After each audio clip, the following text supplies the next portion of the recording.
mohon izin Bapak Ibu, ini sudah saya izin sama Bu. Ini kalau saya izin berdiri nanti deh.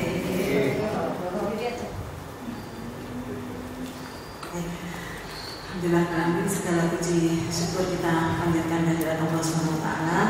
Pagi ini dalam suasana meskipun agak mendung ya, mudah-mudahan hati kita tidak mendung gitu ya. Kita bisa hadir di dalam majelis ini untuk bersama-sama sharing terkait dengan masalah kesehatan. Pertama kami sampaikan kepada pimpinan cabang Muhammadiyah beserta jajaran dan majelis-majelis. Terima kasih atas kesempatan yang diberikan kepada kami.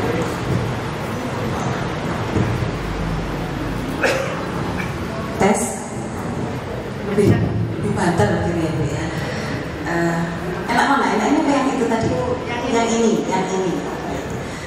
Ya, kalau biasanya Bapak Ibu hadir di sini mungkin yang dibahas tadi masalah fikih agama gitu ya, dan kami izin untuk menyampaikan terkait dengan gerakan masyarakat hidup sehat ya. Kebetulan ada teman kami di sini, Dr. Gigi Ani Mawati ya, ganti jenenge Dr. Gigi Ani Indarti.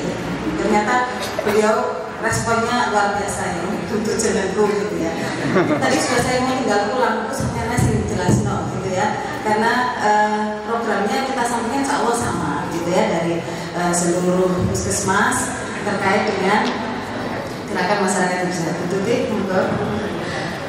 Ya, slide Mas Dilan bantu ya. Germas. Bapak Ibu sudah sering ya mendengar tentang germas gitu ya? Oke. Ada yang belum, ada yang sudah sering. Puskesmas, bidan, perawat, ayo germas gitu ya. Saat ini mungkin yang sudah ini adalah refreshing, yang belum berarti ini adalah sesuatu yang baru gitu ya. Germas ini adalah gerakan, tadi sudah ada di judul, gerakan masyarakat hidup sehat. Gernya itu gerakan. Ya kalau suatu gerakan itu harapannya kan banyak orang yang mendukung, tidak hanya sendiri. Kalau gerakan itu sendiri, efeknya pasti tidak banyak memberikan manfaat yang luar biasa. Tapi kalau itu didukung oleh seluruh jajaran, itu akan menjadi suatu gerakan yang luar biasa. Manya itu masyarakat. Masyarakat itu terdiri dari individu, kelompok membentuk suatu masyarakat. Jadi memang harus dimulai dari diri sendiri. S-nya sehat. Nah, ini adalah dicanangkan oleh Presiden kita di tahun 2017 menjadi suatu instruksi Presiden nomor 1 tahun 2017. Ya, sebuah gerakan yang bertujuan memasyarakatkan budaya hidup sehat. Apapun itu, bagaimana sih untuk meningkatkan kesehatan, apa yang bisa dilakukan itu dibudayakan. Tentunya kalau memasyarakatkan budaya hidup sehat, di satu sisi harus meninggalkan budaya yang kurang sehat atau tidak sehat. Jadi harus dilakukan beriringan. Tidak bisa budaya hidup sehatnya dilakukan, yang tidak sehat tetap lanjut. Nah, harapannya dua sisi itu bisa kita kerjakan bersama-sama. Nah, aksi germas ini diikuti dengan memasyarakatkan perilaku hidup bersih sehat berbasis masyarakat. Ya, pemerintah mencanangkan, tapi kalau masyarakat tidak mendukung, tidak ada artinya. Oke, lanjut. Tadi setelah saya sampaikan ada instruksi Presiden nomor 1 tahun 2017 jauh sebelum COVID ya, sebelum COVID. Lalu Gubernur kita apakah sudah mencanangkan juga? Ya. Dari Menteri Bappenas, Badan Perencanaan Nasional berupa pedoman umum sudah ada. Kalau Bapak Ibu googling apa isinya secara regulasi, mau mencari kitabnya misalnya ya, ini dasar hukumnya apakah sudah ada? Ada ya. Kemudian keputusan gubernur dan peraturan gubernur ada, bupati juga ada. Kecamatan, Bapak Camat kita Pak Tri Sulawanto juga sudah menetapkan SK Germasnya untuk merujuk dan melanjutkan instruksi dari beliau-beliau yang di atas. Lanjut Mas Gilang. Ya, ada surat edaran Bapak Bupati ditetapkan ya mungkin beberapa saat setelah instruksi Presiden disampaikan tanggal 12 Oktober 2017 implementasi tentang gerakan masyarakat hidup sehat. Lalu di tahun 2022 ada tim pelaksanaan gerakan hidup sehat. Tetapi tidak banyak orang yang tahu siapa timnya, siapa yang mengawal, kemudian ini gerakan ini menjadi suatu laporan kepada siapa, ini yang kita tidak tahu. Padahal gerakan-gerakan masyarakat hidup sehat itu tersebar banyak sekali di masyarakat. Yang kelemahan kita adalah menghimpun atau menunjukkan kepada pemerintah bahwa sebenarnya masyarakat itu sudah bergerak. Ya tinggal sepertinya kan berjalan sendiri-sendiri. Nanti kemudian kalau sudah menyimak materinya, lebih baik aku harus melaksanakan kok. Ini adalah suatu gerakan yang sudah kita kerjakan sejak lama. Lanjut. Sebenarnya yang diusung ini adalah kenapa sih kok perlu gerakan masyarakat hidup sehat, berangkat dari kekhawatiran ternyata di 17 tahun terakhir PTM, apa Bapak Ibu PTM? Oh, sudah senang saya sudah ya Bu, penyakit tidak menular. Kira-kira apa saja? Tekanan darahnya kenapa Bu? Tekanan darahnya tinggi, lalu diabetes, terus ya jantung, kolesterol, apa ya asam urat, bapak rematik, ya asam urat dan ada sendi rematik, apa lagi? Kanker menular nggak? Oh nggak menular kanker, berarti masuk. Matanya minus ya, saya copot kacamata ini beneran duruk semua, nggak kelihatan ya. Masuk tidak menular. Kalau misalnya kita ngomong-ngomong kemudian mungkin yang sudah sering mendengarkan sound gitu ya, susu sesuai tidak ngomong, apa gitu, gangguan pendengaran menular atau tidak? Tidak. Berarti termasuk? Masuk. Ternyata banyak sekali ya PTM ini ya. Pikun menular atau tidak pikun? Menular ya. Menular sih gitu kemudian pikun. Aku mau dikai makan, aku mau. Padahal sudah habis 3 piring misalnya gitu ya. Susu tak melok-melok gitu. Pikun ya, termasuk demensia. Penyakit degeneratif yang kemudian tidak menular. ODGJ menular? Tidak. Itu tadi katanya kalau konsen bingung menular kata-katanya Pak ya. Konsen muring-muring melok muring-muring gitu. Menular ya. Semoga lagi menurut menular ya. PTM semakin banyak, tetapi ternyata menular masih tinggi. Rupanya COVID kemudian datang menular macam-macam penyakit menular sih ada gitu ya. Batuk pilek menular ya. Kemudian apa lagi? TBC, HIV, diare, gimana Pak caranya diare menular? Dari kotorannya, kemudian lalat, rantainya. BAB di mana di sembarang kok? Kemudian ada lalatnya mencok di situ, ya. Lalatnya lupa nggak cuci kaki, misalnya begitu ya. Terbanglah dia ke makanan, dan makanannya dikonsumsi oleh orang yang sehat, daya tahan tubuhnya tidak cukup, kemudian jadinya ternyata ada rantai penularan. Kalau menular itu ada rantai penularannya. Ya. Jadi kemudian ini terus berlanjut faktor resiko. Nah, ternyata faktor risiko yang utama, ya banyak faktor risikonya, ternyata ini aktivitas fisiknya kurang, ya termasuk yang ngomong ini misalnya gitu ya, mager, malas gerak, ya sekolah sih gerak kayak tangan tok gitu ya, tangan tok gini terus, karena begitu tidak ditinggal HP-nya dipanggil kepala dinas, dia telepon nggak ada gitu ya. Kita kan sekarang gitu ya, maksudnya malas geraknya karena fokus kegiatannya banyak, mungkin datanya itu ditirukan oleh adik-adik kita yang masih dia dan nggak rewel dicekeli HP. Akhirnya tidak lari-lari mereka, tidak lari-lari, tidak lompat-lompat, kemudian tidak beraktivitas fisik dan mager, bal-balan kok dewasa anak-anak mungkin sudah jarang. Nah ini membahayakan ya, ternyata gadget itu membuat kita malas bergerak. Merokok ya. Masih ada? Termasuk tujuan ibu dokter Yujin merokok gitu ya. Saya kan bukan merokok gitu ya.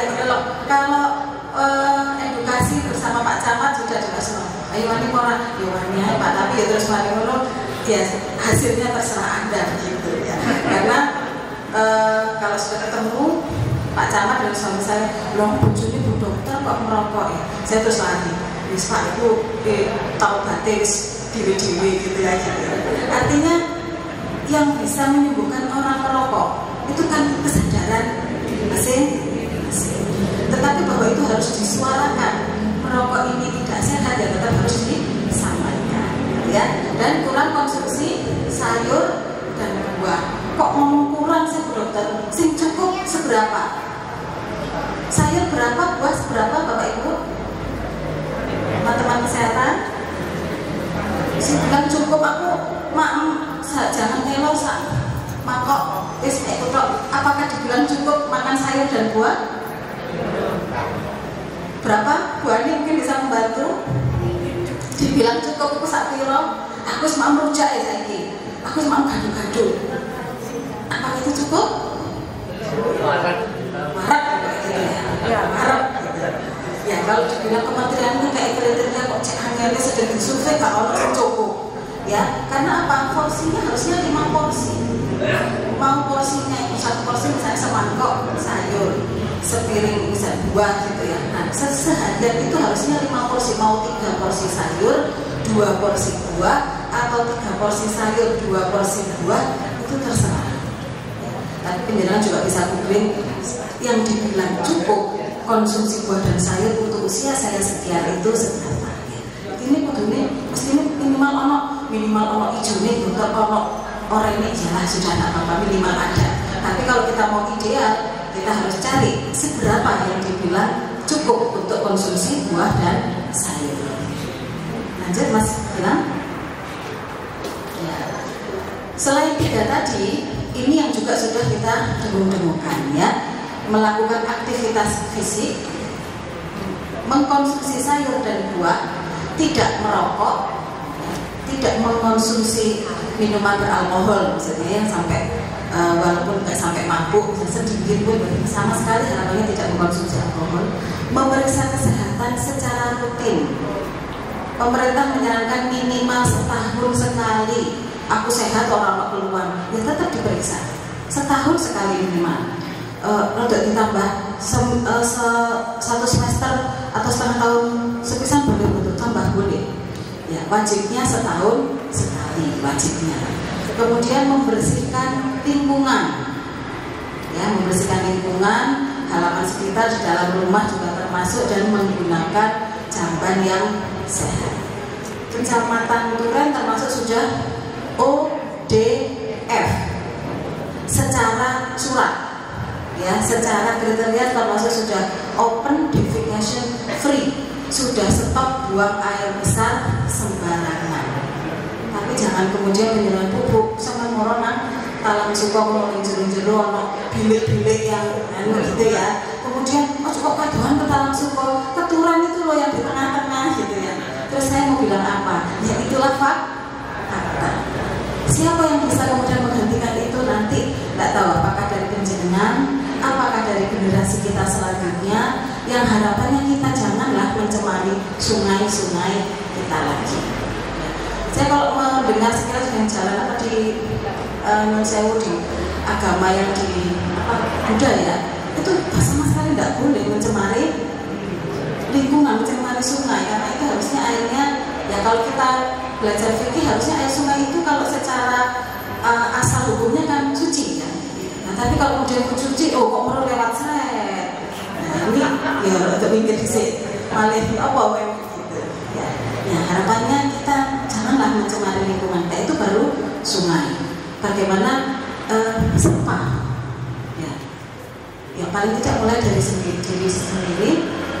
kalau tidak mulai dari diri sendiri ya, akhirnya kita melihat ada pawai, ada cek sound, ada kemudian karnaval. Setelah pulang kita prihatin, pulang sampahnya tidak mau bergeser. Saya bilang, kok orang belum mencolok di benang tempat sampah sih, yang saya bilang gitu. Ya, siapa yang kemudian harus menghentikan atau merubah kebiasaan itu kalau tidak kita sendiri. Kita tidak bisa merubah masyarakat, ya paling tidak awake dhewe, anake mungkin paling tidak seperti itu. Ya, sampah permen, bungkusnya permen kecil. Tapi kalau ada 1000 orang yang makan permen dan dibuang sembarangan, seberapa besar sampahnya itu yang akan kemudian mencemari lingkungan kita. Bungkus habis minum es teh, bungkus maksimum ya sudah buang aja sebelah. Apapun, ya, bagaimana kita menerapkan reuse, recycle, satu lagi apa? 3R, reuse, recycle, reduce, ya, mengurangi. Lah itu aja sampai buang sampah, sampai ada komunitas zero waste, ya, ada zero sampah. Lah itu mbak tumbas makman itu ya mbak berantang, belonjo ya mbak betas belanja, ya, semacam itu reduce, mengurangi, bahkan meminimalisir timbulnya sampah. Lalu sampah ini bisa dipakai lagi apa enggak? Oh kresek saya kena lipat-lipat simpan yang rapi, apa caranya gitu. Sampai ada YouTube bagaimana ini bisa dipakai di silakan serut-serut, dia pintar ya, itu seperti itu ya. Kemudian recycle, oh ini bisa didaur ulang ya, botol-botol dibawa kemana, di bank sampah atau dibawa kemana kemudian dihancurkan untuk di recycle. Bagaimana kita mewariskan lingkungan kita pada anak-anak kita, itu adalah paling tidak kita tidak berkontribusi mencemari lingkungan kita dan berupaya memberikan lingkungan yang tetap sehat. Lanjut Mas Gilang. Ya, kita bicara aktivitas fisik, mesti ibu-ibu menawar. Bu, gak usah olahraga Bu Dokter. Ya, saya lo isu kora-kora, gitu, nyapu, ya nyapu keliling Bu, gak mek jero omah tok, sekitar rumah. Apakah boleh disebut aktivitas fisik? Boleh dibangun gak gerak gitu ya. Ya, boleh. Kemudian di perjalanan, ya saya ngobrol sama pasien saya, Bu rumahnya mana? Kedok, Sumbergom saya tadi belum ada kendaraan, saya jalan pun dari sana ke puskesmas. Yuk jalan ya. Ternyata perjalanan atau berjalan kaki itu adalah aktivitas fisik yang luar biasa. Mau berapa langkah? Ya punya HP biasanya 1000, 2000, iso ya. Nanti lihat dengan aku sedih itu sekirang langkah gitu ya. Minimal 1000, kemudian ada smartkan gitu ya. Jadi dengan stowaf dulu rumah itu dikelilingi berapa ratus langkah dan agak turun. Di sekolah kita, adik-adik kita aktivitas fisiknya sudah luar biasa. Itu bagian dari germas. Jadi jangan dikira ini ada sesuatu gerakan yang baru. Di sekolah ada kegiatan ekstrakurikuler, taekwondo, bulu tangkis, kemudian basket. Mulai dari anak-anak kita kecil itu sudah dibiasakan untuk aktivitas fisik. Hanya saran dari kementerian itu adalah setiap hari minimal 30 menit. Menjenengan carilah aktivitas yang sesuai dengan kondisi kesehatannya. 30 menit seperti apa? Pulang subuhan saya jalan kaki keliling, boleh. Saya sepedaan ya. Saya kalau lihat Pak Bas gowes kapan sebowes gitu ya. Saya sudah agak lupa naik sepeda panjang. Saya suatu saat berjalan-jalan sama anak-anak naik sepeda panjang kok udah begini. Keseimbangannya karena memang tidak biasa. Tapi mungkin kalau sudah biasa bisa lagi ya. Karena dulu ya kalau ke madrasah ya mancal sepeda, kalau suruh-suruh saya kok terus untuk lari gaya sepeda motoran padahal ya cuma berapa gitu ya. Ya skateboard, lalu itu tadi sudah juga ya cuci-cuci orang-orang masuk, naik turun tangga, sepak bola, sepedaan, senam ya, yang senam apapun Bapak Ibu, yang ikut lintingku boleh, yang klub jantung sehat monggo, yang senam tera, ada yang ikut senam tera? Tidak ada. Mau menciptakan senam sendiri boleh, mau nyetel YouTube saya senam apa kardio singkirannya tidak memberatkan jantung saya senam sendiri, tidak ngarepe kocok senam juga boleh ya. boleh. Yang penting itu bergerak dan beraktivitas fisik. Lanjut. Konsumsi sayur dan buah sudah saya ceritakan tadi berapa sebenarnya yang ideal porsinya. Kalau tidak tetap ditanamkan kira-kira aku menuju ke ideal. Apakah seminggu, 1 bulan, apakah setahun, nah, terserah pada kita. Lanjut. Nah, ini yang memeriksa kesehatan. Wajibnya sudah saya sampaikan itu adalah 1 tahun sekali wajibnya.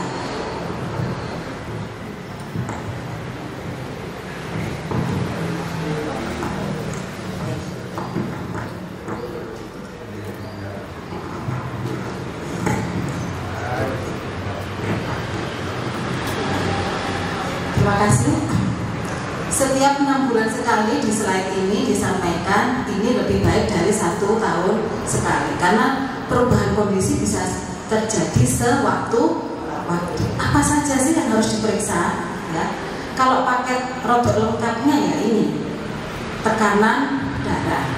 Paling tidak tahun ini, kemarin sudah 4 tahun baru data 2023 harus dihapus ya. Kalau kementerian kita bilang Turen dengan 121.000 penduduk ya, berapa yang sudah diperiksa teman-teman kami di puskesmas ya. Di puskesmas kami mempunyai 87 karyawan, tenaga kesehatannya kurang lebih 60-an saja. Itu sudah memeriksa berapa, men-screening berapa, sekitaran 59.000 saja yang mampu kita kerjakan. PR-nya masih banyak ya.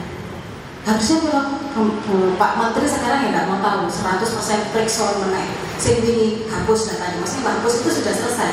Orang harus diperiksa lagi di tahun 2024 ya, minimal setahun saya dicek apa tekanan darahnya, sedapat mungkin dicek juga gula darah dan kolesterolnya. Jika ini pemerintah terbatas ya, jadi selama persediaan masih ada, monggo segera dicek gula darah. Kolesterol hanya untuk yang lansia dan lebih sedikit jumlahnya daripada gula darah. Lalu tes darah lengkap di laboratorium jika diperlukan. Terus ketemu gula darah, kolesterol kok sudah kok agak beres, dilanjutkan dengan pemeriksaan yang lebih lengkap. Ya, cek lingkar perut.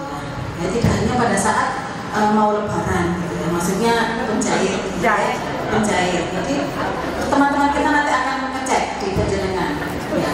Kalau perempuan batasnya sebenarnya berapa ya? 86. Sudah 80. Kalau bapak-bapak 90. Nggak terbalik ya, ibu-ibu 80 betul ya, karena ada harusnya lebih sering begitu ya. Tiba-tiba terus kuali ya, bapak-bapak lebih sering ibu-ibu yang ya harusnya 20. Berarti baik itu loh, nanti ke masjid kok 100 gitu ya, karena terbiasa dapat nilai 100 gitu ya. Agak 100 semua terus gak enak ya, lingkar perutnya, karena tumpukan lemak itu ada di dalam di lingkar perut. Lalu deteksi dini kanker leher rahim. Apa yang harus kita lakukan untuk mendeteksi ini? Untuk ibu, IVA. Apa itu? IVA. Bapak-bapak tahu IVA? Kalau Mbak Iva kenapa? Ya, Mbak Iva, namanya itu kayaknya cantik begitu ya. Namanya IVA itu I inspeksi, ya, V-nya visual, A-nya asetat. Ya. Jadi diberi asam asetat untuk di mulut rahimnya, kemudian di visual diincem. Nah, dari ada tabelnya, dilihat ini normal atau tidak setelah diolesi. Bisa dilanjutkan dengan pap smear boleh, ya. Pap smear itu kalau penjenengan peserta BPJS maka jatahnya adalah 3 tahun sekali. Gunakan hak itu. Ya, saya belum 3 tahun terakhir belum. Oh, saya terakhir tahun 2021, 2024 berarti boleh. Saya terakhir 2022, berarti nanti 3 tahun setelah 2022 untuk jatah pap smearnya. Tapi kalau IVA boleh, 4 tahun boleh. Kita buat ya, IVA boleh ya. Pap smearnya yang 3 tahun sekali. Selain kanker leher rahim, juga kalau perempuan apa ibu? Ya, apa itu namanya biasanya? Sadari. Kalau sadari apa itu? Periksa darah sendiri. Kapan waktunya? Setiap hari dokter juga apa setiap hari mau diperiksa minimal berapa bapak-bapak sih ngerti? Bapak-bapak sih ngerti ya Pak? 1 bulan sekali ya. Kalau masih saya masih haidnya rutin, begitu penjenengan mau bersuci jangan lupa untuk dicek apakah ada benjolan, apakah bentuknya tidak sama kayak seperti itu ya. Yang sudah sing wis luas itu tadi ya sak ini kalau saya ulang pisan ya tanggal siji aku aja ngecek, kalau enggak ya sak ini itu tadi apakah setiap hari 2 hari sekali apa seminggu sekali ya. Tapi wajibnya adalah sebulan sekali. Setelah sebulan sekali ada kalau yang kesehatan namanya sadanis, pemeriksaan payudara klinis setahun sekali ya. Kalau misalnya ibu setelah ini kan Bu sekarang nggak diperiksa kita ini sadanisnya, mungkin mau ada sesi untuk mengumpulkan lagi ibu untuk sadanis dan sekaligus IFA di kesempatan yang lain kami persilahkan ya. Lanjut. Nah, tidak hanya itu tadi, di setiap jenjang kehidupan namanya continuum of care, germasnya itu ada, paket-paket kesehatannya ada. Jadi kami di kesehatan itu akan merawat Bapak Ibu semua, memberikan layanan mulai dari mana ini kalau bilangnya ya, push ya. Pasangan usia subur dan wanita usia subur sampai lansia. Pasangan wanita usia subur ada kesprocatin, calon pengantin di edukasi. Yopo, apakah segera KB, apakah segera punya omongan atau seperti apa kesehatan reproduksinya itu di edukasi. Lalu kemudian hamil. Nah selama hamil minimal berapa kali periksa untuk ibu hamil? Bapak Ibu, Bu Umi sudah paham? Ya, ada yang bilang 6 bulan. Ya, boleh. Apakah tidak boleh? Boleh kalau 6 bulan. Tetapi yang minimalnya adalah 6 kali. Bapak Ibu mungkin yang Bapak belum besok, mungkin nanti disampaikan pada ponakannya, putrinya atau tetangganya, minimal 6 kali. Kita hamil itu kan 9 bulan ya Bapak Ibu. 6 kali. Kapan?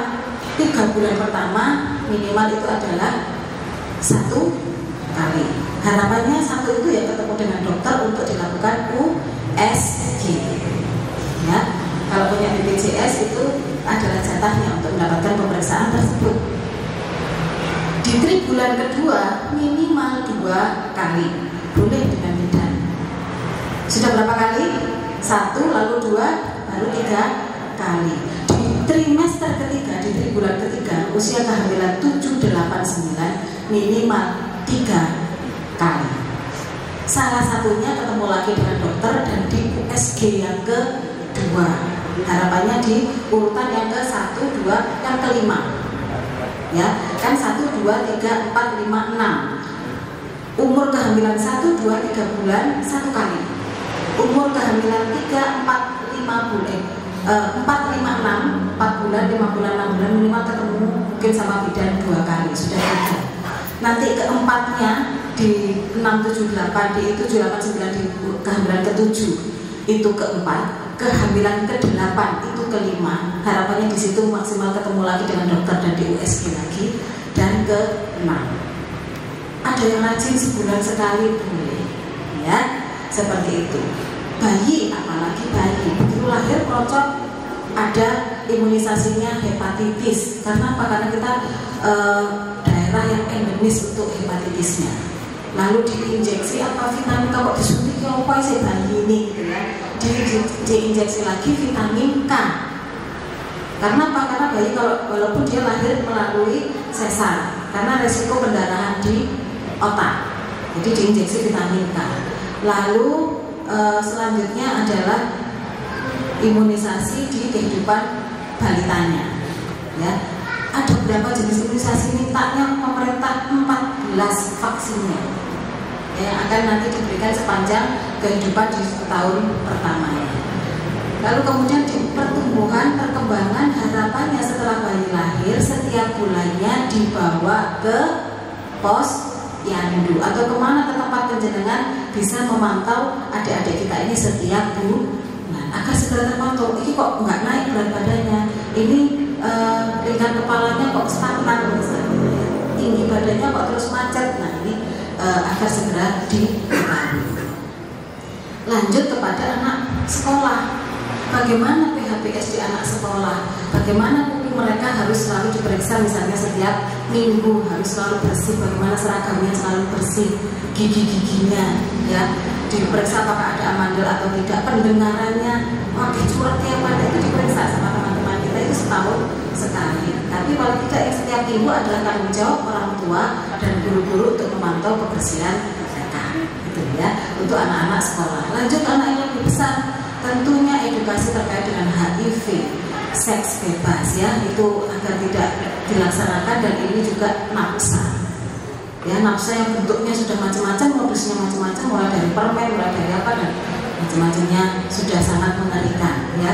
Kalau hasil screeningnya di Turen itu sudah banyak loh adik-adik kita yang santai aja menyatakan saya sudah ini kok pacarannya sudah melebihi ya, baru pacaran aja sebenarnya tidak boleh, tapi ternyata sudah melebihi, banyak sudah melebihi batas, sudah melakukan hubungan seksual sebelum menikah. Begitu guru-gurunya panik, ini apa yang harus kita lakukan? Itu adalah pendampingan untuk adik-adik yang mungkin kepingin melanjutkan dengan meminimalisir trauma atau rasa bersalah yang sudah dilakukan. Itu sudah masalah. Pencegahannya terlalu lama kalau kita melaksanakannya di SMP, SMA. Harus sejak dini. Bagaimana kita pendidikan terhadap seksual terhadap anak-anak sejak dini itu harus sudah dilakukan, jangan ditinggalkan oleh orang tua anak-anak ini. Bagaimana pasangan-pasangan muda mengetahui anak-anak ini bertanggung jawab terhadap dirinya ya, mana apa anggota tubuh yang boleh dipegang, mana yang tidak boleh dipegang, mana yang merupakan aurat. Itu adalah sebenarnya bagian dari pendidikan seks yang sudah diajarkan oleh Rasulullah SAW. Bagaimana mau ketok-ketok pintu kamar orang tuanya, ada aturannya kan gitu ya. Hindari 3 waktu ya, setelah isya apa, subuh dan siang hari. Jangan main selama buka, harus ketok dulu bagaimana izin. Itu adalah bagian dari pendidikan yang sudah diajarkan oleh Rasul. Terkait dengan kesehatan lambung, kita sudah tidak asing dengan bagaimana kita harusnya menjaga kita dari setengah makanan padat, setengah cair dan setengah udara. Tetapi yang paling utama adalah berhentilah sebelumnya. Kalau kita burung marah kok terus. Kenapa kok sebelum kenyang? Karena sinyal kenyang itu lambat. Begitu kita makan, makanan diolah, dibuat saripatinya minimal kurang lebih antara 10-15 menit paling cepat. Sehingga kalau kita makan sekarang dan berhenti, tiba-tiba kok 10 menit kita suara. Coba kita lihat anak-anak kita, makan enak ya, saya boleh nambah lagi mah? Boleh nambah lagi, boleh, tunggu ya 5 menit lagi gitu. Kamu habiskan dulu, nanti 5 menit lagi atau 10 menit lagi, kalau masih kurang baru tak masaknya. Saya bilang begitu, karena biasanya begitu kalau dimasak suara mah 5 menit atau 10 menit kemudian ternyata sinyal kenyang itu baru muncul. Jadi kalau kita makan berhenti sesudah kenyang itu muncul, itu wes kewarkan ya, seperti itu. Luar biasa ya, kalau kita berbangga sebagai umat muslim. Ternyata kita sudah diberi rambu-rambu sejak 14 abad yang lalu ya, lanjut. Nah ini sudah penekanan, lanjut mas ya, fokusnya dari kita bicarakan tadi bahwa bagaimana kita ini di tiga kegiatan: meningkatkan aktivitas fisik, konsumsi sayur dan buah, dan deteksi dini. Lanjut mas Gilang. Nah ini titipan ya, jangan tinggalkan generasi Anda menjadi generasi yang lebih lemah daripada kita ya. Kita perlu diketahui kalau bapak ibu yang memang rumahnya di wilayah Turen, kita masih punya PR 470 sekian anak-anak yang stunting. Silakan dicari di sebelah-sebelahnya siapa yang cari ini, bu dokter atau katanya mbak bidanya yang stunting, nah kira-kira aku bisa bantu apa ya? Karena kemarin sebenarnya sudah gerakannya orang tua asuh terhadap anak-anak stunting. Mana tidak contoh terus tombone atau bahkan mungkin ponakannya atau siapa terus diapa no, mbak gitu. Oh sudah ibunya sudah paham terkait dengan pola makan anaknya, ya sudah berarti. Atau perlu dibantu memberikan apa? Telur, ya jangan setahun sekali beli telurnya gitu. Kan harusnya harus tinggi protein hewani, arti telur dan ikan. Ya harusnya menu setiap harinya adik-adik kita, terutama yang kurang dari 2 tahun itu sudah ada arti telur dan ikannya. Bagaimana ini menjadi suatu menu yang bisa dimakan anak-anak? Digoreng lele belum mulut tidak gak doyan. Nah, yang pintar-pintar masak digawe kudapan apa? Nah, itu ada peran yang luar biasa dari Bapak Ibu semua. Lanjut Mas. Ya, intinya kalau stunting itu tadi sebelum 2 tahun ditambahkan menu protein hewani, prohenya, ya, arti telur ikan, tempe tahu boleh, tetapi porsi yang utama adalah protein hewani. Nanti seiring berjalan waktu porsi piringku itu akan berubah, ya. Jadi jangan dibalik, kita yang tetap tambah atikannya kok melok-melok usia ya cerita ya jelang 50 tahun begini kok atikannya tambah melok awak dewe ke anak-anak kita yang kurang dari 2 tahun. Stunting ini kalau sudah terjadi sangat sulit untuk kembali ke normal, tetapi bukan tidak mungkin.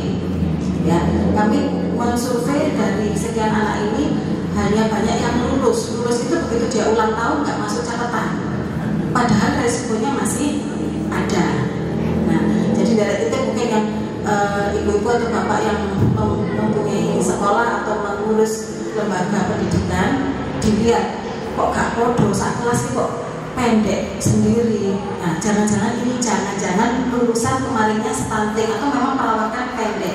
Paling tidak kita selamatkan, kita kuatkan anak ini, jangan sampai dia minder terkait dengan postur tubuhnya. Dia harus menerima tubuhnya, harus senang dengan tubuhnya, dia harus kemudian mengejar apa yang kurang dari dia, tetapi jangan sampai prestasinya terkurangi terkait dengan stunting. Kayak kendor gitu ya. Anak-anak kita kan sekarang gampang depresi, gampang baper, gak dikonco ya, mungkin kita dulu begitu ya, bolo-boloan gitu ya. Ini bolo-bolonya ada dukur-dukur, ada kendor-kendor gak dikonco lah, jangan seperti itu. Ya paling tidak kita perhatikan, jangan sampai di anak didik kita ini potensi untuk bullying. Ya pendek, apa boleh samanya tapi pinter, ya habibin ngono kan gitu ya. Kalau sudah terjadi, tapi kalau belum terjadi, yuk sampai pendek. Bagaimana caranya? Jadi ada pencegahan, ada penanganan. Lanjut Mas Dina. Ya ini pesan sponsornya adalah ASI eksklusif. Ya, kalau masih ASI eksekutif, nah ya, ASI-nya tetap eksklusif ya. 6 bulan minimal ASI saja, ya, ASI saja. Ini kalau secara angka nggak pernah mencapai target ya Bani ya, ASI eksklusif. Sik wis didulang, sik wis dicampuri susu, dicampuri apa susu formula. Tetapi kita tetap harus tahu bahwa harusnya ASI-nya adalah eksklusif. Yang mempunyai kendala silahkan konsultasi. Yang tidak, bagaimana caranya se-eksklusif mungkin selama 6 bulan pertama. Selanjutnya pemberian makanan bayi dan anak sesuai dengan usianya. Perhatikan kurang dari 2 tahun diperkaya protein hewani. Terima kasih Bu. Ya, kemudian yang kedua adalah bimbingan pengawasan pengendalian evaluasi program gizi. Ini sudah akan dikerjakan di teman-teman kita bersama teman-teman bidan desa masing-masing. Lalu pengawasan dan pengendalian gizi buruk ya, termasuk stunting. Ya, lanjut. Ini tadi sudah PHBS bisa di mana saja. Apapun yang menjadi kerjakan untuk meningkatkan daya tahan tubuh dan kesehatan itu adalah bagian dari perilaku hidup bersih dan sehat. Di rumah tangga, di sekolah, di tempat kerja, di sarana kesehatan dan di tempat umum. Ya. Saya memang agak prihatin karena kalau misalnya di perokok-perokok yang masih belum bisa meninggalkan kebiasaannya, masih merokok, saya selalu sampaikan, lek urung iso paling tidak jangan sebenarnya meracuni orang lain kan gitu ya. Paling tidak gak iso kabeh, ya paling tidak ibu hamil lah dan anak-anak. Nggak tahu ibu hamil ya di sekitar itu ya. Sebenarnya ada edukasi yang pernah tahu ya, yang guyonan tapi sebenarnya mengena. Ya, di satu rumah makan ini ada yang merokok, kemudian ada yang hamil ya. Terus mendekat ke pasangan ada yang orang merokok ini, kemudian bilang, "Mas, aku meteng," gitu ya. Pernah kan ya? Terus ini salah paham, dikira tanggung jawab disiram banyu gitu ya. Padahal aku meteng lagi merokok ya. Jangan merokok di dekatnya orang hamil karena itu akan mempengaruhi. Paling tidak seperti itu. Kesadaran bahwa kita meminimalisir kerugian yang mungkin terjadi. Aku gak iso guru insaf merokok. Tapi paling tidak cedek ibu hamil, cedek anak-anak. Nah, kalau ada ruang yang disediakan khusus untuk merokok, yang walaupun bapak-bapak tidak mau di situ, ya carilah udara bebas yang meminimalisir tadi. Ya, lanjut. Sudah, ini termasuk yang kita lakukan di sini. Sekali lagi terima kasih sudah diberi kesempatan. Ini bagian dari pilar yang dipesankan oleh kementerian untuk menyampaikan pesan-pesan gerakan masyarakat hidup sehat di seluruh lapisan masyarakat. Karena setelah saya menyampaikan di sini, saya yakin penjenengan yang hadir di sini akan menyampaikan paling tidak dipakai untuk diri sendiri dan juga untuk lingkungan terdekatnya. Lanjut, Mas. Ya, mempraktekkan pola hidup sehat sehari-hari karena menuju masyarakat pada individu, keluarga dan masyarakat, lalu menggerakkan institusi dan organisasi masing-masing. Kalau sudah organisasi mengetahui bahwa ini semua adalah bagian dari gerakan masyarakat hidup sehat, saling mengingatkan. Setelah kegiatan, ayo mungkin jangan meninggalkan sampah di ruangan misalnya. Itu kan hal kecil, tapi itu bermakna. Tapi kalau kita kemudian tidak peduli, sampah itu ya wis kok asal bagian bersih-bersih ya wis. Nah, itu bagian kecilnya sampah kita dibuang di. Kalau misalnya mau meningkat lagi, ayo langsung dipilah. Iki ono sisa leper gak entek, dibuangin di yang organik. Ini yang bungkusnya ternyata daun palsu, misalnya berarti masuk plastik ya gitu ya, masuk di plastik. Kardusnya kemudian kena digawe meneng. Ada yang seperti itu yang sampai dilipat lagi mau dipakai lagi, atau kalau enggak nanti masuk bank sampah. Ada yang sampai gerakannya seperti itu, tumpuk di sini yang rapi, jadi tidak terus mari tinggal di gunung geledak atau ditumpuk saja. Nah, kita yang kemudian mau komitmennya seperti apa? Saya mau baru sampai pokoknya aku gak mencemari lingkungan, tinggal di gunung atau semicik-cik. Ya, itulah udah ada yang tak tonton sampai ini, oh ini sampahnya tempatnya mana, masukkan sesuai dengan pilah-pilahannya. Ya. Ada yang kemudian mengorganisir bank sampah. Nah, ternyata juga ada yang di sini dekat tetangganya bank sampah. Ada yang dapat maksudnya kira-kira bagaimana meningkatkan biar bank sampah itu semakin kalau di tetangga saya kayak sing setor kok awake dhewe gitu. Karena memang cuma sedikit ya. Atau kalau yang di penjenengan kita punya bank sampah yang bagus itu kalau daerah sini yang mana? Talok ya. Sedayu ada, Toren ada, paling tidak seperti itu. Tidak seberapa memang setiap mau lebaran, uangnya bank sampah, kirole 100 atau 150 UPM yang biasanya setor saya bilang tadi ambil dengan saya. Tapi paling tidak yaitu tadi meminimalisir. Oh enggak, saya enggak ke bank sampah, saya ke pemulung, mau dibawa pemulung boleh. Ternyata ada juga yang butuh dengan apa namanya limbah minyak ya. Itu sudah pernah besok limbah minyak itu dibuang nang dhisik gak buang kejublangan nang selokan kan harusnya ini kan mengotori. Ternyata ada yang bisa boleh bu saya 1 liter turun 5.000. Pernah dengar? Ya. Jadi kita kumpulkan nanti bisa diambil oleh yang bersangkutan 1 liternya 5.000. Mungkin dia untuk bahan bakar alternatif bisa seperti itu. Ya kita selalu cari apa caranya? Apa caranya kita tidak mencemari? Lanjut. Nah, ini yang kita harapkan semuanya. beban penyakit menular dan penyakit tidak menular ini semakin menurun ya. Karena beban kesehatan ternyata Indonesia itu sekitaran angka 28 lebih sampai 30-an. Apa itu persentasenya? Sedangkan WHO menetapkan itu sekitar 20-an. Artinya budget kita lebih banyak untuk, masih terlalu banyak untuk merawat orang-orang yang sakit. Nah, idealnya kita itu banyak yang sehat, jangan banyak yang sakit, sehingga biayanya tidak banyak untuk merawat yang sakit, serangan jantung, stroke ya, karena akibat dari komplikasi penyakit tidak menular. Maaf Ibu, waktunya kurang tepat. Sudah, ini slide kedua sebelumnya. Terima kasih Pak Bas reminder-nya. Ini menghindarkan terjadinya penurunan produktivitas penduduk. Kalau sudah sakit, produktivitas akan berkurang. Begitu nggih Bu Umi? Kalau sudah rasanya badan tidak enak gitu ya, pusing, vertigo, begitu kemudian malas mau kemana-mana ya. Sebenarnya cucunya datang ya senang, tapi kok awak gak enak, itu pun produktivitasnya menurun. Beban finansial penduduk. Walaupun ada BPJS, tenang Pak, BPJS nang rumah sakit dibiayai, tidak hanya itu, biaya pada saat sakit masih nunggu, sing wirawiri ya, waktunya itu kan juga suatu produktivitas ya, tidak hanya di biaya. Lanjut. Terima kasih, itu yang bisa saya sampaikan. Kita lanjutkan dengan diskusi. Saya persilakan. Baik, terima kasih Bu Dokter. Silakan kalau mau muncul dulu. Monggo. Silakan Dokter. Ya, ada 3 ya,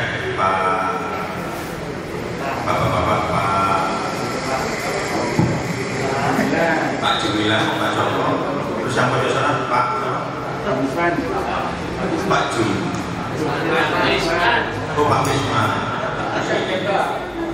ya. Ibu-ibu 3 orang. Siapa? Bapak-bapak, Pak Ibu dulu Pak. Ibu dulu aja ya. Kita silakan. Monggo. Assalamualaikum. Waalaikumsalam. Nama saya Ibu Munawaroh dari Sanarejo. Sama dengan masjidnya ya, normal ya. Saya mau bertanya tentang hipertensi. Hipertensi itu kadang-kala kan kita itu di tensi normal, tapi di tensi selanjutnya itu tinggi, terus normal lagi. Dan normal itu tidak minum obat, apakah itu dikategorikan hipertensi? Yang pertama. Yang kedua, masalah stunting. Kalau stunting itu kan sudah jelas langkah-langkahnya. Ini yang anak terlalu tinggi misalkan, seandainya masih TK, umurnya berapa itu? 6 tahun ya Bu, itu tingginya sudah 135. Itu dikatakan normal apa tidak? Apa ada masalah? Terima kasih. Wassalamualaikum warahmatullahi wabarakatuh. Waalaikumsalam warahmatullahi wabarakatuh. Bapak, saya langsung jawab nanti dulu Pak. Terima kasih Bu Munawaroh dari Sanarejo. Yang pertama terkait dengan kriteria hipertensi. Kalau kriterianya hipertensi itu sebenarnya jelas. Begitu kita periksa di atas 130 per, di bawahnya di atas lebih dari 80, dan kemudian diberi jeda waktu diperiksa lagi ya, itu kemudian tetap. Nah itu nanti kita cek lagi aktivitasnya, lifestyle-nya, silakan aktivitas fisik kurangi, konsumsi garam misalnya dicek lagi, kok normal ya berarti belum hipertensi. Jadi harus ada pemeriksaan yang berkala. Kalau kemudian dibilang sudah tidak hipertensi, harus ada pemeriksaan yang rutin berturut-turut selama minimal 3 bulan. Ya, jadi bulan pertama tidak hipertensi, Januari kita cek tidak hipertensi, nanti harapannya 1 bulan dicek lagi, kontrol, ternyata tidak hipertensi. Yang ketiga tidak hipertensi, berarti mungkin hipertensinya sudah terkontrol dengan atau tanpa obat, atau memang tidak hipertensi. Sudah hipertensi pun itu langkah pertama bukan obat, Yang pertama adalah lifestyle kita. Bagaimana pola makannya, pola tidurnya, pola istirahatnya, pola kemudian aktivitas fisiknya seperti itu.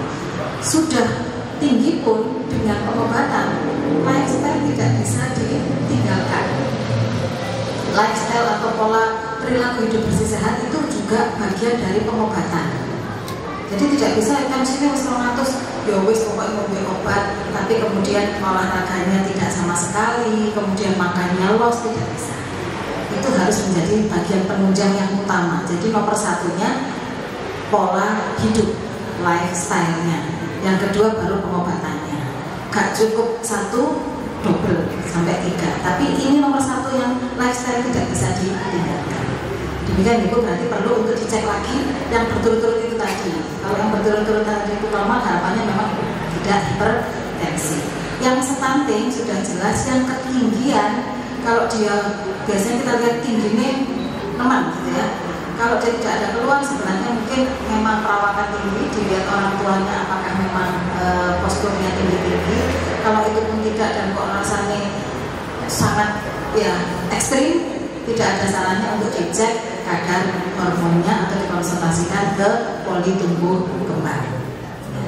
Tapi kalau misalnya ancen bapak ibu itu pun mari ngono areke rajin olahraga dan makanannya protein tinggi hewani terus dan tidak ada keluar, mungkin insya Allah tidak apa-apa. Tapi kalau ya khawatir itu kan harus dibuktikan, dicek aja kadar, mungkin jangan apa kelebihan ini, begitu dicek tidak ada berarti varian normal. Terima kasih. Dan siapa yang kebetulan bisa untuk mengisi, tidak harus kepala puskesmas ataupun dokter. Ya. Kemudian kalau itu tingkatnya desa, bisa sebenarnya komunikasi dengan bidan desa, Mbak. Iso nggak masuk ke ini pada waktu di konteksnya pengajian kalau itu tingkat desa. Sekalian kalau misalnya masanya banyak dan kemudian teman-teman desa itu bukan memang kapabilitasnya, bisa menyuruh kepada puskesmas, nanti bisa diagendakan untuk mengirimkan narasumber siapa sesuai dengan kebutuhan. Justru kalau seperti itu kan yang butuh adalah masyarakat. Kami lebih senang, ya. Tapi kadang-kadang kita ada di edukasi kok kayak pintar terkait dengan masalah ini. Ya. Nanti misalnya beberapa bulan lagi penjenengan mau kesehatan terkait dengan gigi misalnya gitu ya, ada dokter gigi Ani atau mau yang dari puskesmas Turen karena wilayahnya puskesmas Turen. Saya tadi sebenarnya sudah mau pulang balik sampai di semua menyampaikan gitu ya, karena ada teman sahabat saya buatnya di sini, alhamdulillah. Jadi boleh Bu ya, jadi kan penjenengan siapa ya, misalnya ada teman penjenengan atau dari teman mahasiswa atau siapa yang dokter, boleh kan mereka mengisi di tempat kita, kami diberitahu saja boleh ya. Kami sangat bersenang hati kalau misalnya ada teman-teman di antara teman-teman majelis yang mungkin dosen di UMM kesehatan atau dosen di mana yang kemudian cakap untuk memberikan edukasi, boleh saja. Karena semakin banyak yang menyampaikan dan itu adalah sesuatu yang positif, justru kami yang dibutuhkan. Paradigma kita saat ini adalah paradigma sehat. Bagaimana masyarakat sehat tetap sehat.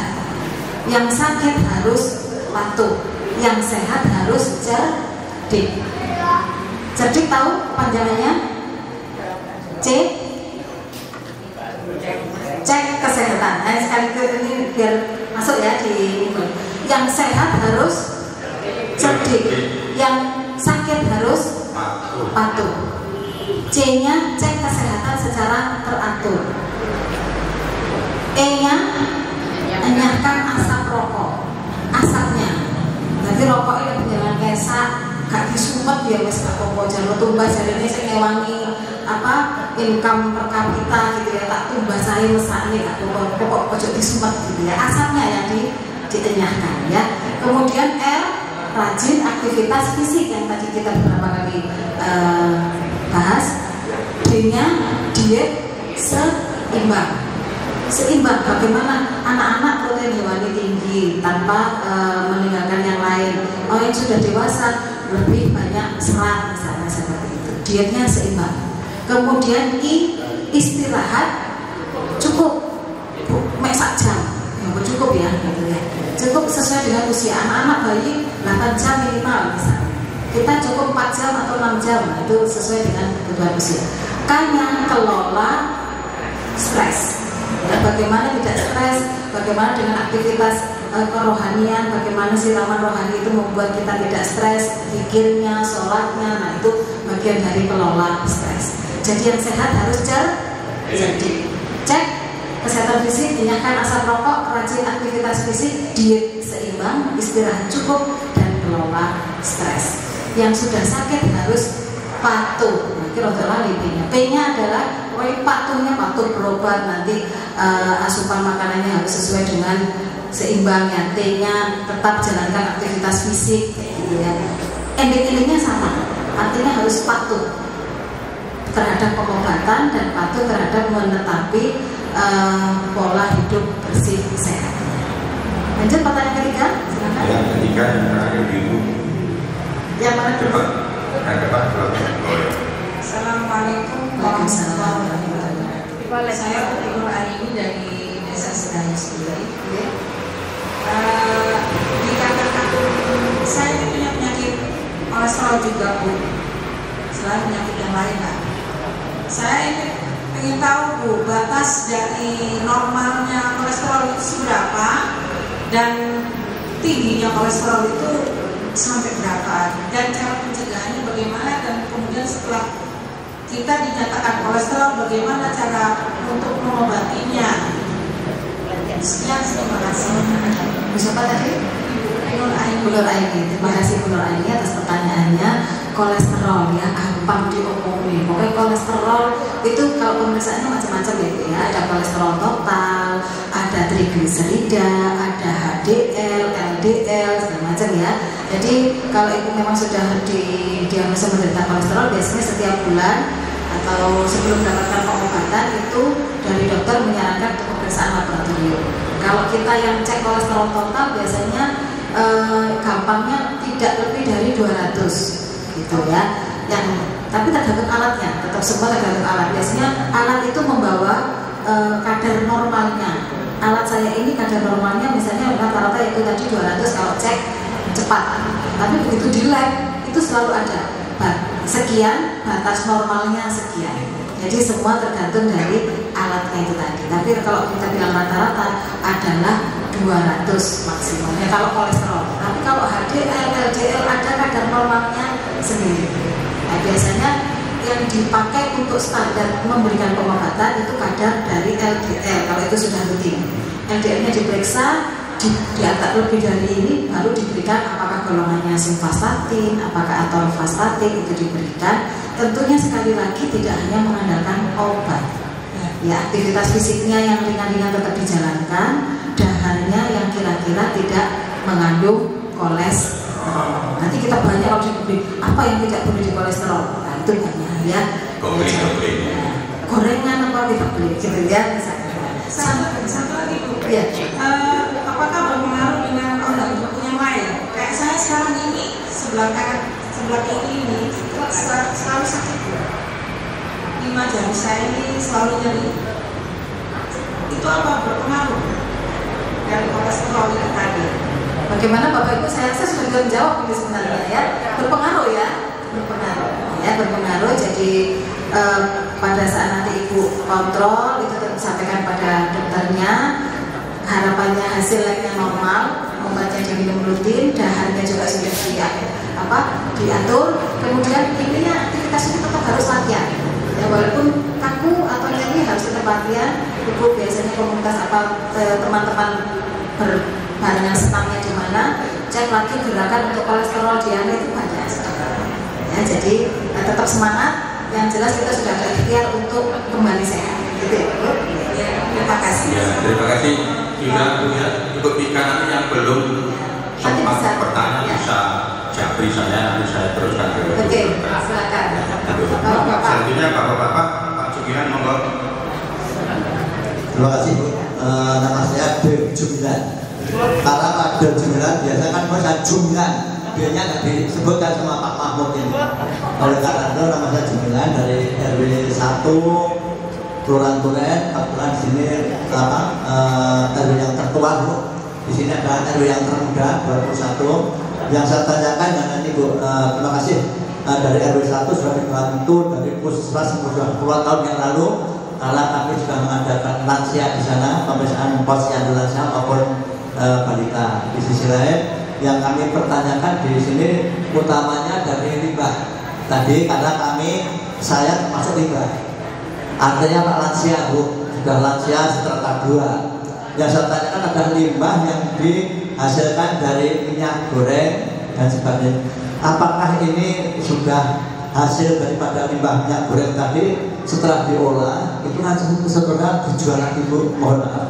Itu apakah sejauh mana nih tingkat dinas kesehatan untuk mengontrol daripada kualitas daripada minyak goreng yang diperbaiki tadi? Karena saya hanya tahu dan banyak sekali teman-teman yang mengepul daripada limbah-limbah tersebut itu ternyata diolah lagi setelah itu dijual. Itu mohon maaf, kami hanya sekedar ingin tahu sejauh mana daripada tingkat pengawasan daripada dinas kesehatan sehingga nanti limbah-limbah yang telah diolah tadi sudah memenuhi standar daripada kesehatan. Terima kasih Bu. Baik, terima kasih Pak Dejumilan ya, tidak boleh dikorupsi, namanya D-nya ya, Dejumilan. Saya ingat tulisan mbah saya dulu, Pak, tulisannya bagus. Saya diperintah untuk belanja di pasar. Opo iki mbah terjapar tercilik gitu ya.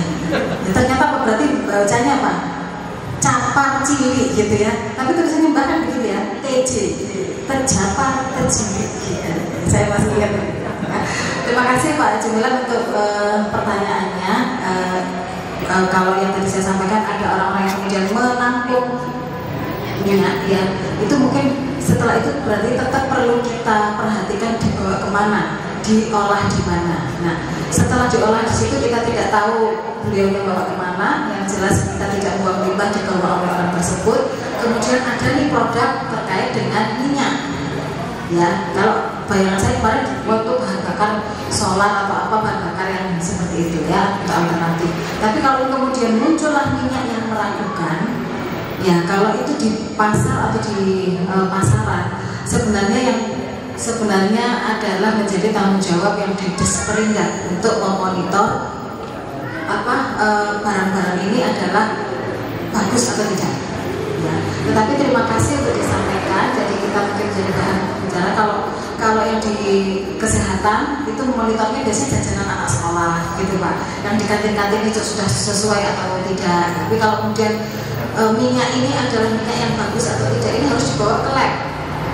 Ya, nanti kita juga, saya mempunyai PR untuk menanyakan ya seberapa besar kewenangan dinas kesehatan untuk mengambil sampelnya, karena itu wilayahnya kalau dijual di pasar itu Disperindak dan harusnya memonitor ini adalah barang berkualitas atau tidak agar tidak dikonsumsi masyarakat. Ya, dan kalau misalnya itu mengkhawatirkan ya berarti paling tidak kita belilah yang mungkin saya mungkin jelas mereknya, ya, jangan beli yang ini. Tapi karena ini ada warga-warga kita yang mungkin ekonominya tidak kurang bagus dan misalnya beli yang mengkhawatirkan itu menjadi tanggung jawab kita untuk mencari tahu. Terima kasih Pak, ini masih menjadi PR bagi kami.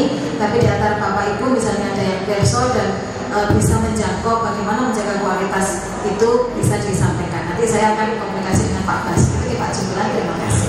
Terima kasih Bu Dokter. Selanjutnya penanya kedua Pak Joko. Kami persilakan. Terima kasih atas waktunya Bu. Kami memprihatinkan kepada masyarakat. Masyarakat kita pada umumnya itu kalau memilih makanan itu yang enak, yang murah, belum berpikir yang berkualitas. Asalkan di mulut enak, kemudian murah, maka dia beli. Nah, biasanya yang enak dan murah itu penyedia makanan, maaf ini, mengutamakan micin, pewarna dan lain sebagainya. Baru terasa kalau itu berdampak kepada kesehatan kalau kita sudah lolita tadi, jadi menjelang 50 tahun nanti. Nah, untuk itu kami yang ada di sekolah menginginkan dari pihak kesehatan untuk bersedia menjadi pembina upacara. Karena apa? Kalau di kepolisian itu sudah bersedia, kalau kita ajukan surat untuk pemasyarakatan tentang penggunaan helm dan sebagainya, atau stunting dan sebagainya, itu sudah. Apakah bisa kami di sekolah itu menginginkan yang demikian? Karena apa? Sebenarnya Puskesmas sudah kerjasama dengan kesehatan, baik mengukur yang kemarin di sekolah saya itu SMP 2 Bu, sudah dilaksanakan perempuan itu ya, screening itu. Yang bandel itu biasanya kantin Bu. Kita itu ada kualan kantin karena kecenderungan untuk menyediakan makanan murah, enak, dan masyarakat milih itu. Nah, baru terasa kalau sudah seperti kita ini. Terima kasih Bu atas waktunya. Terima kasih Pak Joko. Saya diskusi sama Bu Umi, apakah Joko apa Joko saja? Pak Joko, terima kasih pertanyaannya terkait dengan upaya kesehatan sekolah, yaitu menjadi PR kita semua. Ada beberapa sisi yang bisa kita kerjakan.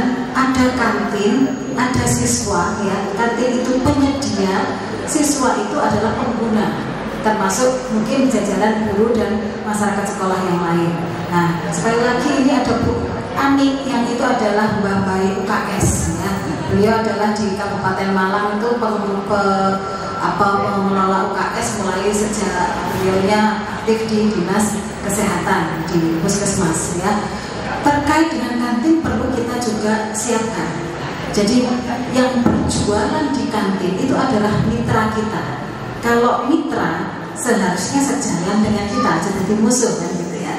Kalau mitra, alangkah baiknya kita ajak ngobrol, apakah perlu dimediasi atau kemudian dikumpulkanlah pengelola kantin, kan ada koordinatornya Bapak, pengelola kantin dari berbagai sekolah, mungkin mau dikumpulkan di tingkat Dinas atau yang di Kemenat atau yang di komunitas yang berjalan, kami siap saja dikumpulkan. Kemudian bagaimana pengelola kantin ini berkomitmen untuk menjadi mitra dan menyediakan makanan sehat. Nah, di situ diajarkan ini loh makanan yang sehat yang boleh-boleh ya, atau mungkin bisa sekali waktu diajak berkunjung ke sekolah mana yang kita punya juara satunya di Sumawe ya Bu, yang kantinnya sehat ya. Ono elektume ya, ada tempat nyanyinya gitu juga ya. Ada perpustakaannya, ada tempat bersenang-senang, artinya modelnya dibuat seperti semacam kafe, paling tidak bersih ya. Kantinnya ini berkomitmen, dia jadi kalau berkomitmen itu namanya bisa menuliskan semacam kesepakatan atau pernyataan bahwa kami sebagai pengelola kantin akan menyediakan makanan sehat. Itu dulu kantinnya ya. Pokoknya nanti anaknya ada ini dicari di tempat lain itu kok tetap laku ya Bu ya makanannya, amat sangat laku karena diharapkan dijamin sehat. Nah, terhadap anak-anak ini kantinnya sudah sehat, tapi anak-anak kan bisa jajan di luar setelah pulang dari sekolah. Itu anak-anak juga dikuatkan, boleh misalnya mau mengundang kami yang di ini, tapi nanti kita lihat apakah jadwalnya bersamaan atau tidak. Tapi insya Allah kalau kita diberi waktu untuk menyampaikan, kita akan upayakan untuk menghadiri sebagai misalnya untuk sekali waktu menyampaikan pada anak-anak. Jadi ada beberapa kegiatan yang bisa kita kerjakan. Kantinnya harus benar dulu. Anak-anak tidak boleh tapi lah sedikit dulu, tidak ada pilihan. Jadi harusnya kita berikan pilihan pada anak-anak bagaimana makanan sehat. Nah, ada mungkin model seperti di sekolah anak saya, salah satunya dia tidak ada kantin, adanya makan bersama. Ya, minum airnya disiapkan biar tidak dehidrasi. Anak-anak juga bawa air dari rumah, tapi kalau habis bisa ambil galon di sekolah, air dari galon yang di sekolah. Makanannya kecuali hari Jumat diberi makanan yang sehat. Kalau memang tidak mampu berarti diatur membawa bekal. Jadi banyak pola-pola yang bisa kita kerjakan, yang penting komitmen bersama. Selain itu tidak diperkenankan untuk beli di luar. Ya, anak-anak biasanya pakai poin gitu ya. Nggak mau kalau beli di luar karena nanti kalau ketahuan poin. Nah, ini disampaikan ya. Walaupun bukan karena ketakutan, tapi kalau tidak, jangan takut pada poinnya. Harapannya seperti itu ya. Karena memang kamu harus makan yang sehat. Demikian ya Pak. Jadi ada beberapa pola yang bisa kita kerjakan bersama. Kami tunggu, tapi kalau kami polanya adalah satu ke sekolah, setiap ke sekolah biasanya kita minta untuk cek kantinnya.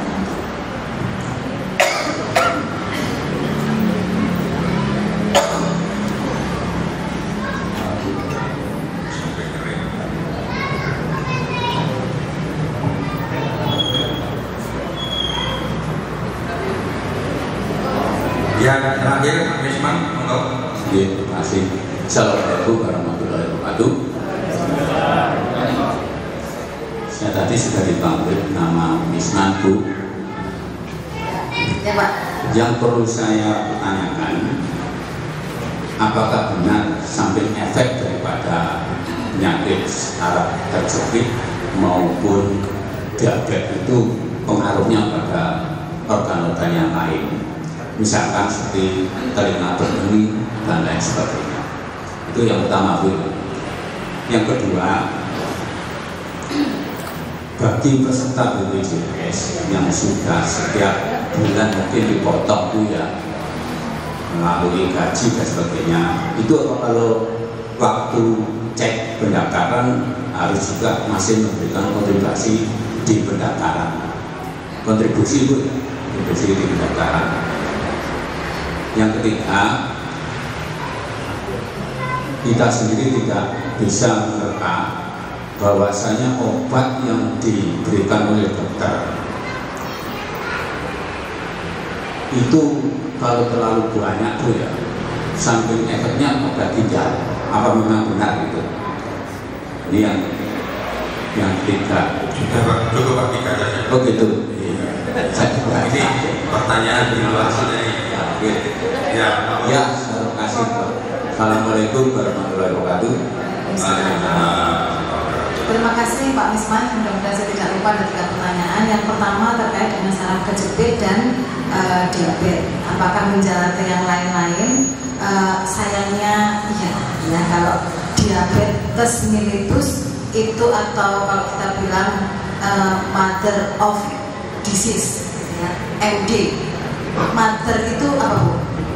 Ibu, disease penyakit ya, mbok aneh penyakit ya. Kalau sudah kemudian gula darah tinggi, tetapi dia tidak boleh kecil hati kan gitu. Tapi istilah itu istilah mother of disease. Begitu diabetes itu harusnya kita tetap waspada, jangan-jangan ada komplikasi kemana-mana. Biasanya dia panggil-panggil, hipertensinya dipanggil, ya, kolesterolnya dipanggil sekalian. Ya, karena itu tadi dia nggak mau sendirian, mesti ibu-ibu niru anaknya. Nah, dia anakku kok gak moro-moro gitu ya, ya seperti itu. Jadi mother of disease itu menyebabkan itu tadi kalau tidak terkendali itu bisa kemudian timbullah komplikasi. Kita bayangkan kalau gula darah kita selalu tinggi, relatif mungkin lebih rentan daripada yang normal. Kalau itu ke otak bisa pada saat kondisi tertentu bisa menyebabkan stroke. Kalau ke jantung bisa menyumbat dan bisa menjadi serangan jantung. Ya, kalau kemudian ke saraf-saraf yang lain, yang utamanya biasanya sarafnya di otot-otot besar, ya, gampang capek karena apa? Di ototnya itu gula darahnya tidak masuk ke otot, karena tidak ada yang ngangkut dari pembuluh darah ke otot sehingga gampang lempoh, gampang kesel seperti itu. Ada yang efeknya juga ke saraf, menjadi neuropati perifer, juga kadang nyerinya tambah nemen. Yang bahaya justru mungkin ke mata. Ya, kalau ke telinga lebih sedikit, yang banyak itu ke mata. Mata kalau itu kena ke sarafnya itu bisa kemudian tambah kabur, gampang kabur. Kenapa? Karena gula darah itu memang tadi ke mana-mana. Makanya kalau perlu diperiksa tidak hanya gula darah, diperiksa juga HbA1c untuk melihat apakah sekarang diperiksa normal. Ojo-ojo ngomongin poso, ya gitu ya, poso. gula darahnya normal, tapi dicek setiap 6 bulan sekali HbA1c.